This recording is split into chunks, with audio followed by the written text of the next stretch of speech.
Millions of young Europeans are suddenly forced to live in their childhood bedrooms well into their late 20s or early 30s, or pour half of their income into renting a tiny, cramped apartment.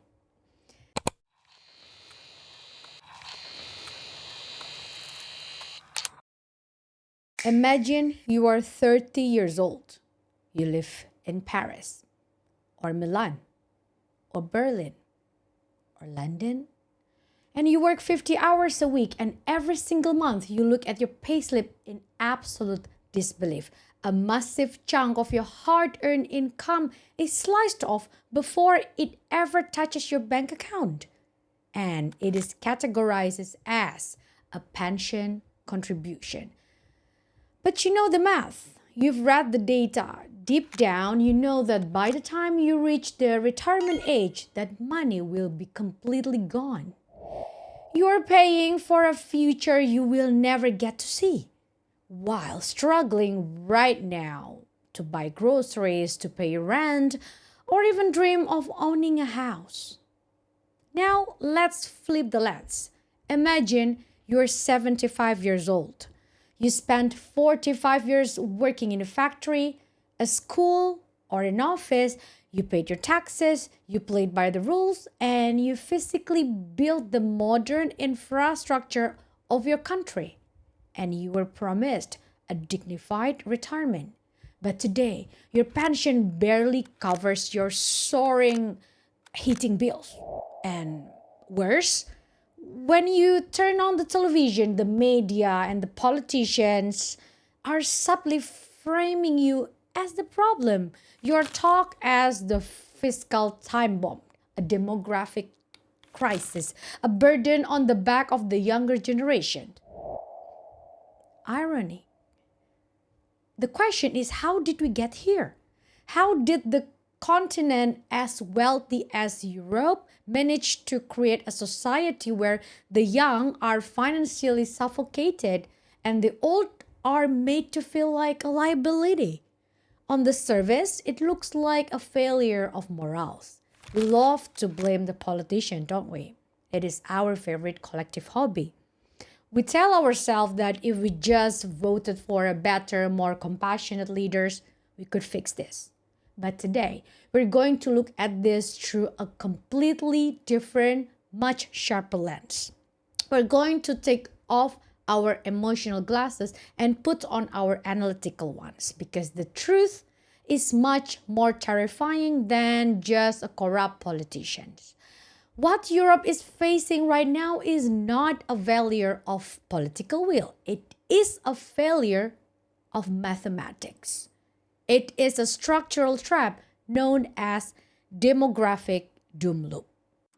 Europe is entering one of the biggest demographic shifts in its modern history. The numbers point in one direction: fewer people, older populations, and rising pressure on the labour market. The changes are slow but structural, and they will shape Europe's economy, society, and global competitiveness for decades. Eurostat predicts the EU population reaching a peak of 453 million in 2026 before beginning a long decline. Even with current trends, the EU is expected to fall to around 428 million by 2050. Without migration, the picture is far sharper: 34% drop by 2100, meaning 1 in 3 Europeans would disappear over the next 75 years. This decline is tied to several factors. A new UNFPA survey across 14 countries, including 3 EU members, explains why Europeans are having fewer children than they want. Key findings include economic pressures, health problems, political instability, and gender inequality. These pressures come at a time when the population is aging rapidly. By 2050, the number of people aged 80 plus will almost double in EU. Citizens aged 70 and above will increase steadily, while all younger age groups, including those aged 40 to 60, will shrink. This shift is straining the workforce. The EU is expected to lose 1 to 2 million workers each year in the coming decades. European central bank experts warn that aging populations will make labour force expansion more difficult, limiting economic growth. And when you analyze it using game theory, you realize something profound. and deeply unsettling. The collapse of the European social contract has become a brutal zero-sum game. So, zero-sum does not mean that nobody wins or nobody loses. It is a game where no single player, not the politicians, not the elderly, or not the youth, can make a rational, self-interested move without making someone else worse off.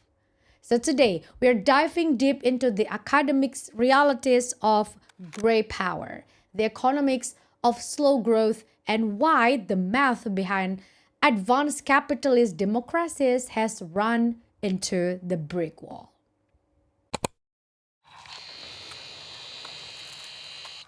Every modern welfare state built in Europe after World War II was constructed on a very basic, unshakable economic assumption that the population graphic will always look like a pyramid. A massive base of young, healthy, productive workers paying taxes, and a small, narrow peak of retired citizens drawing benefits. In a system like that, pensions are not a saving accounts. It is what economists call as pay-as-you-go system. So today's worker pay for today's retirees. Think about it this way. When you pay into a pay-as-you-go pension system, you are not putting your money into a personal piggy bank or a government vault and your money will sit there for 40 years. Instead, you are placing your cash onto a vast moving real-time conveyor belt. The moment your money drops onto that belt, it travels instantly across the country and is immediately handed over to a current retiree to pay for their grocery bills or heating bills.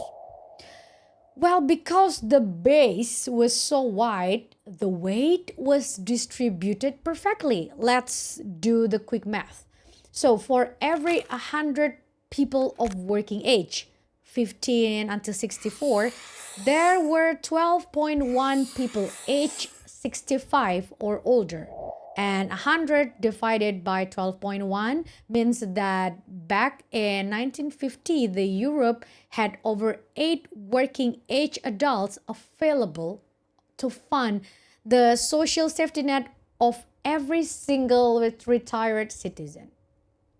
When you have 8 people splitting the bill for one person, the financial weight on each individual worker is incredibly light. That is why the conveyor belt worked so smoothly back then. The base of the pyramid was massive and the geometric weight was perfectly distributed. But over the last 40 years, advanced capitalist democracies have experienced what the academics call the demographic economy paradox. So, as the countries get wealthier, the healthcare improves, and women achieve higher education and workplace equality, birth rates plummeted. Right now, the replacement fertility rate needed to keep a population stable is 2.1 children per woman. And what's our number now? Average in Europe, it is hovering around 1.5. In places like Italy and Spain, it's closer to 1.2 or 1.3. Simultaneously, life expectancy has soared. People are living decades past their retirement age. The pyramid has flipped.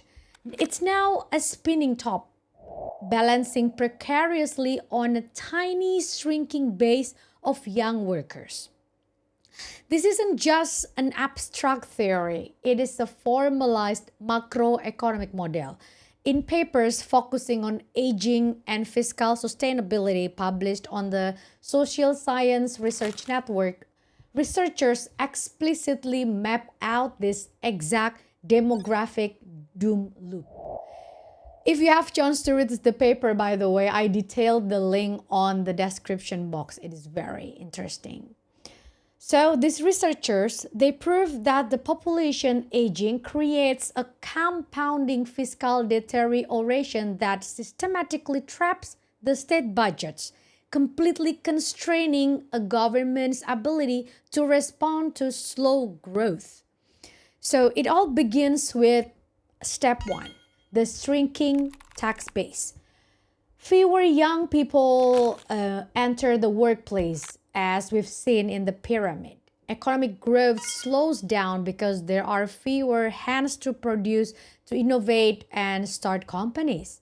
The engine of the economy begins to lose its fuel. And the second gear is the explosion of fixed costs. As the baby boom generation retires en masse, the sheer volume of citizens drawing benefits drives pension and healthcare costs through the roof. In nations like France, Italy, Greece, public pension spending alone now consumes between 14 until 16% of the entire GDP. So if we translate that numbers into simple math, that is nearly 1/7 of the entire economic output. So let's think about the gravity, the significance of the number. Before a government can build a single new school, pave a single road, or fund a new tech startup, 1/7 of everything the nation produces is already spent on historical legacy contracts. And this massive financial commitment leads us to the step three, which is the generational squeeze, where the government faces a brutal dilemma. So to keep the pension conveyor belt moving, they must choose who to crush. Since they cannot cut pensions without facing immediate political execution from the older voters, they default to squeezing to the younger generation. They aggressively increase payroll contribution and income taxes on the shrinking pool of active workers.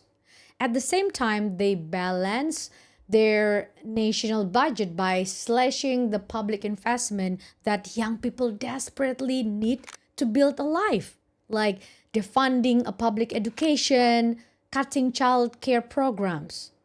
In France, for example, right now, over 28% of the entire national education budget does not go to book, technology, or new classroom. It is consumed entirely by retired teachers' pension. So by taxing the take-home pay of a 30-year-old while cutting social infrastructure, the government creates a critical economic paralysis, which, speaking of which, this is step four, the feedback loop. So when a young adult realizes they must hand over a massive chunk of their wages to fund a system that offers them a zero return while facing an unavoidable house market, they make a perfectly rational decision. They delay or even cancel starting a family. As a result, the birth rates plummet even further. The future workers' contract, which is the tax base, shrinks. The financial deficit on the next generation widens and doom loop closes and cycle accelerates.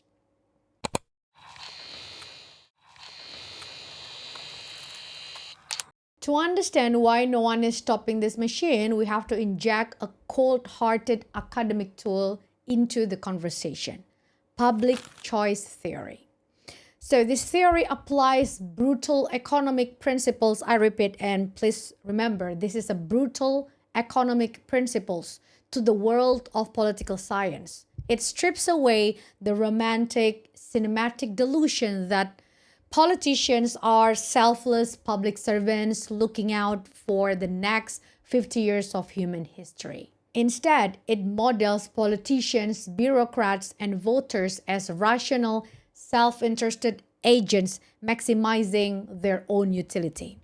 Let's play a game. Imagine you are the prime minister of a major European country. You are sitting at your massive fancy desk in the capital city. Your chief economic advisor walks in, drops a stack of papers, and says, Prime Minister, I did the math for the pension and it is insolvent.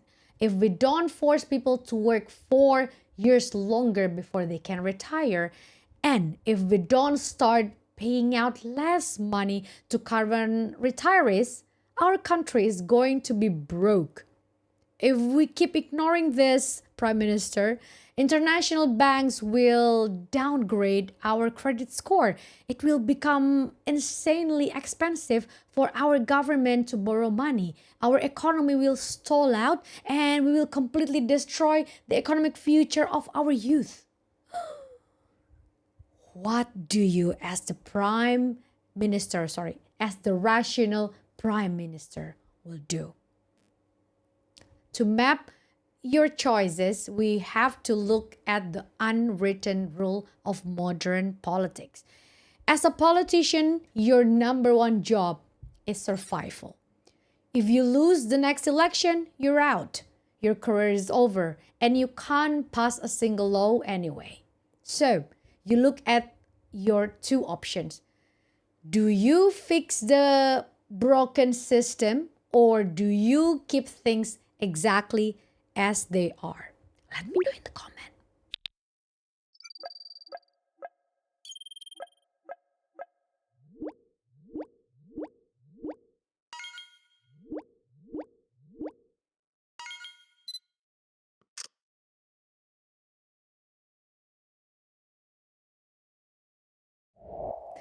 So now let's look at how the cards fall if you chose scenario A, which is you become the hero and fix the system. So you announce that you are raising the retirement age and cutting pension growth. What happens next? Absolute political execution. The older generation, we call it the gray power bloc, is hyper informed, completely organized, and more than 80% of them will turn up to vote on the election day. They see your reform as an attack on their wallets and they will vote you out in a historic landslide. But what about the young people you just saved? The young bloc. You get a tiny pat on the back because the 30 years old might appreciate that their future looks a bit safer, yes, but their voter turnout hovers around a measly 45 to 47% only. They are too busy worrying about paying this month rent or buying groceries to form a unified shield around you. They simply don't show up in high enough numbers to save your position. So the net result is political death. You lose the next election and your career is finished. Now let's look at scenario B, but before that, if you haven't got chance to subscribe, please hit that button. So, scenario B, you maintain the status quo. You decide to kick the can down the road. You borrow a bunch of money and quietly raise payroll taxes on the young to patch up the financial hole. What happens this time? The older generation is highly satisfied. They feel safe, protected, and incredibly loyal. They show up en masse to vote you right back into the office. And the young people, they are passively frustrated. They grumble about high taxes, but because they don't vote as a single powerful group and are demographic minority anyway, their anger is not strong enough to kick you out. So the net result, political survival. You win the election, you keep your fancy office, and you successfully push the economic collapse 10 years into the future, making it the next prime minister's problem, not your problem for now. When you look at this map, this voting matrix doing absolutely nothing is the only logical choice for a politician who wants to keep their job. It doesn't matter if the prime minister is a deeply honorable person who genuinely wants to help the country. The entire system is built to punish long term thinking and reward short term survival. Do you agree? This is the ugly truth. The politician is not the villain who created this crisis. They are just a prisoner trapped inside its mathematical logic.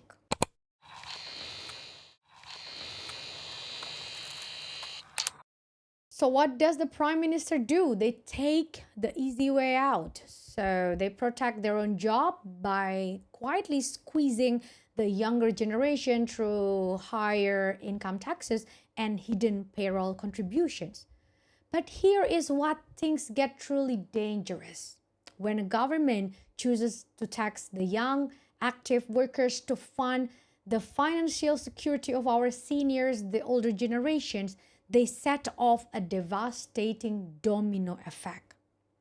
It is a financial chain reaction that actually destroys the country from the inside out. Let's track this domino effect in our real life.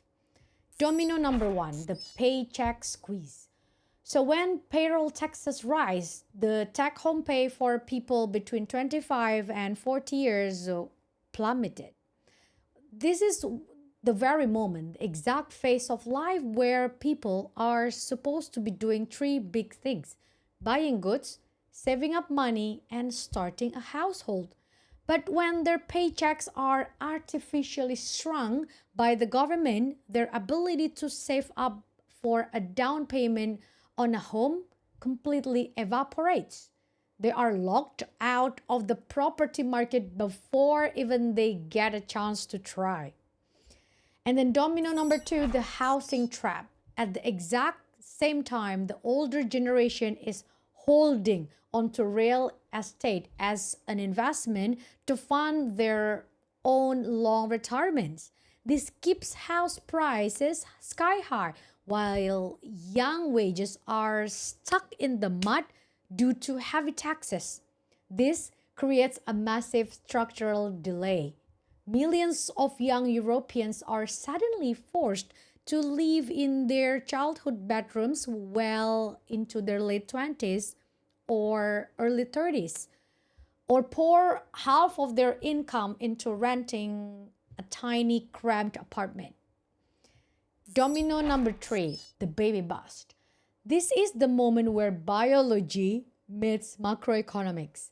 Human fertility has a strict biological window. When a society creates an economic environment where a 30-year-old cannot afford a multi-bedroom apartment, cannot save a single pound, a single euro, and feels like a total financial panic, they make a perfectly rational decision. They delay or cancel having children. The national birth rate drops from 1.5 to 1.3, even to a catastrophic 1.1. And then we reach to the domino number four, the frozen economy. So, as taxes on labor are so high, the businesses find it incredibly expensive to hire new young talent.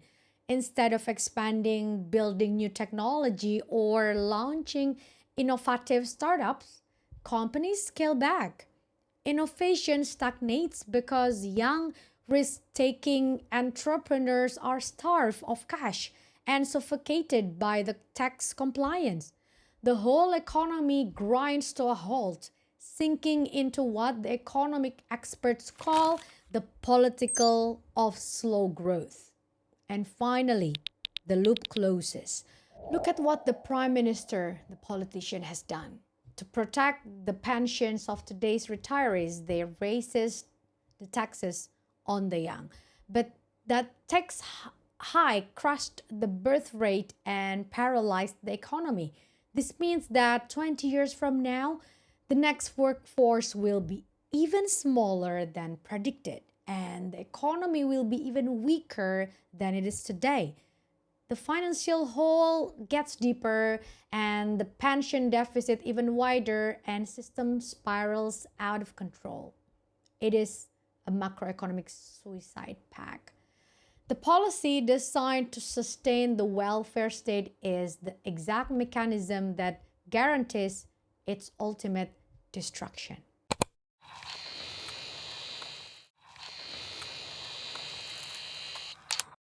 Now, if you present these numbers to tech optimists or corporate economists, they will immediately brush it off.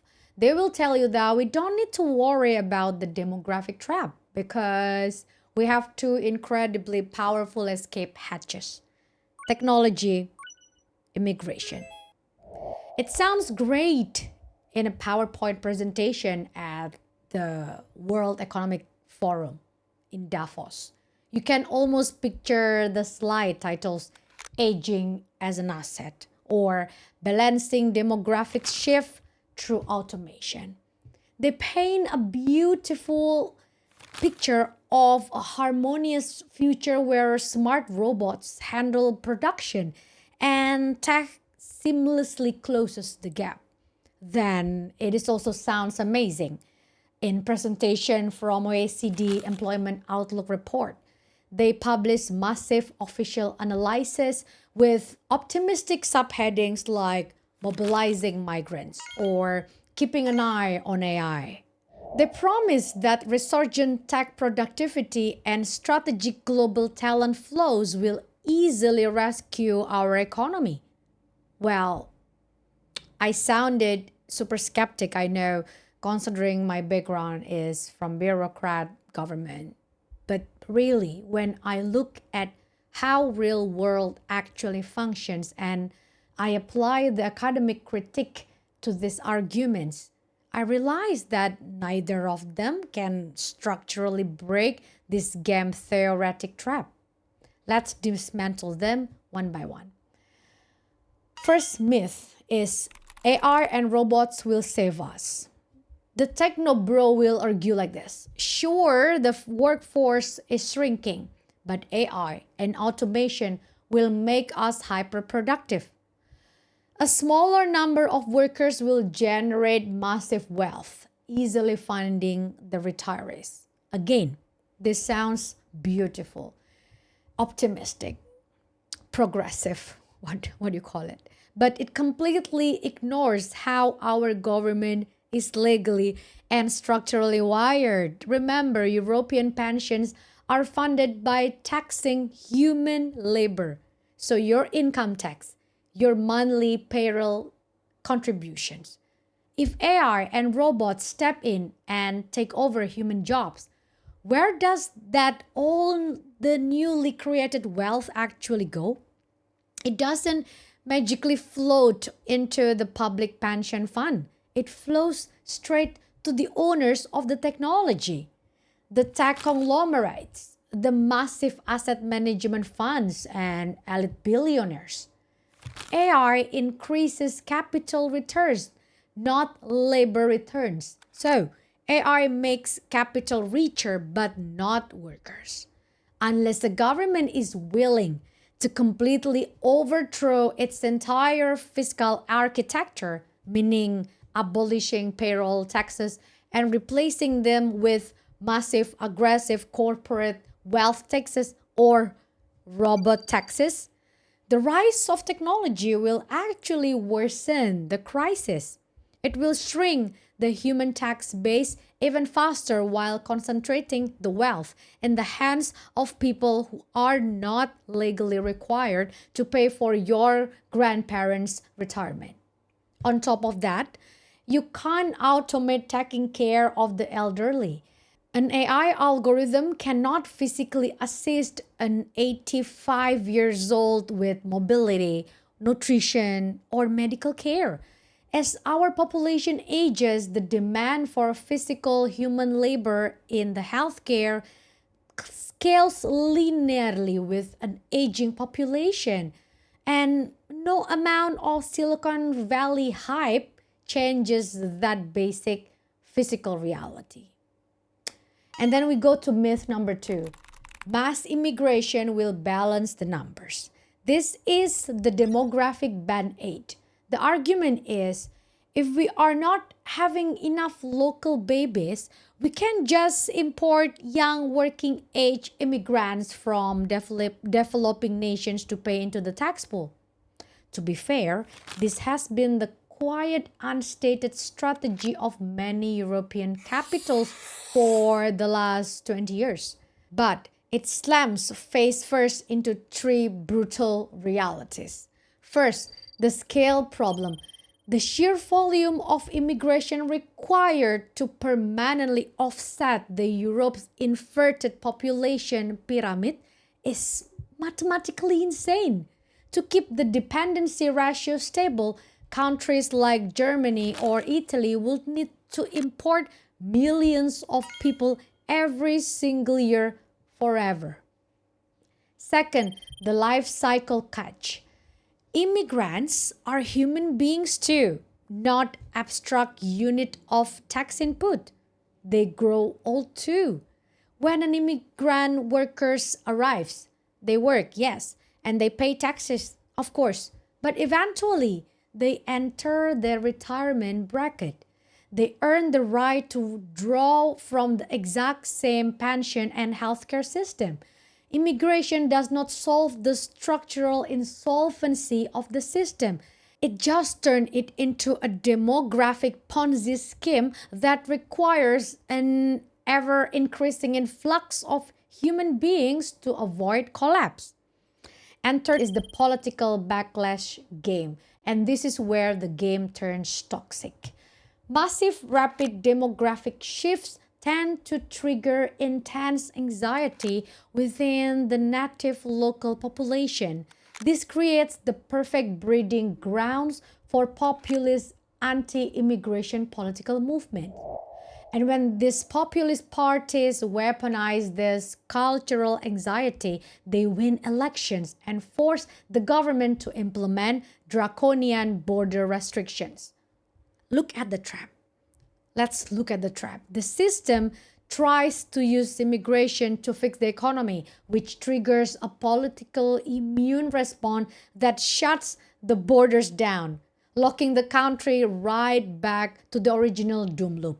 It is a self-canceling strategy.